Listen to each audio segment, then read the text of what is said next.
திருப்பூரில் இந்திரா சுந்தரம் கல்வி தொண்டு நிறுவனம் சார்பில் நடைபெற்ற சுதந்திர தின விழா கொண்டாட்டத்தில் பல்வேறு சாதனையாளர்களுக்கு விருதுகள் வழங்கி கௌரவிக்கப்பட்டது. திருப்பூர் இந்திரா சுந்தரம் தொண்டு நிறுவன அலுவலக வளாகத்தில் 80வது சுதந்திர தின விழா சிறப்பாக நடைபெற்றது.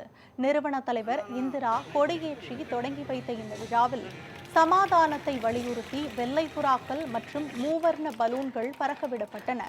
தொடர்ந்து சமூகத்தில் சாதனை படைத்தவர்களுக்கு சிறப்பு விருதுகள் வழங்கப்பட்டது. மேலும் பரதநாட்டியத்தில் சிறந்து விளங்கும் திருநங்கை, முன்னேற்றம் கண்டு வரும் மாற்றுத்திறனாளி மற்றும் அரசு பள்ளி மாணவி உள்ளிட்டோர் கௌரவிக்கப்பட்டனர்.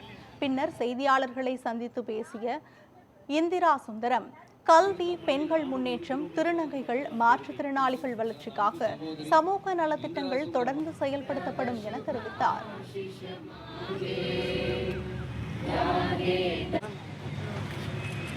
இந்திரா சுந்தரம் தொண்டு நிறுவன தலைவர் திருமதி இந்திரா சுந்தரம் தொண்டு நிறுவனம் மூலமாக நாங்க நிறைய சேவைகள் பண்ணிட்டு வந்துட்டு இருக்கோம். சொசைட்டிக்கும் பண்ணிட்டு இருக்கோம். நாட்டுக்காக நம்ம பண்ணணும் இல்லைங்களா?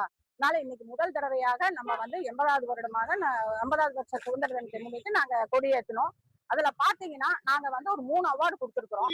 பெண்களோட முன்னேற்றத்துக்காக, அது திருநங்கைகளோட முன்னேற்றத்துக்காக ஒரு பரதநாட்டிய நிகழ்ச்சி திருநங்கைக்கு ஒரு அவார்டு கொடுத்துருக்கிறோம். அப்புறம் பாத்தீங்கன்னா மாற்றுத்திறனாளிகளும் இப்ப நிறைய முன்னேறிட்டு வந்துட்டு இருக்காங்க. அவங்களுக்காக ஒரு அவார்டு கொடுத்துருக்கோம்.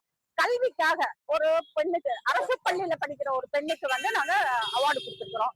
பாத்தீங்கன்னா கல்வியிலையும் நல்லா சிறந்து வரணும், மாற்றுத்திறனாளியும் வரணும், திருநங்கைகளும் வரணும், பெண்களும் நல்லா முன்னேறணும். இப்ப பாத்தீங்கன்னா எல்லா இதுலயும் பெண்கள் முன்னேறிட்டு வந்துட்டு இருக்காங்க.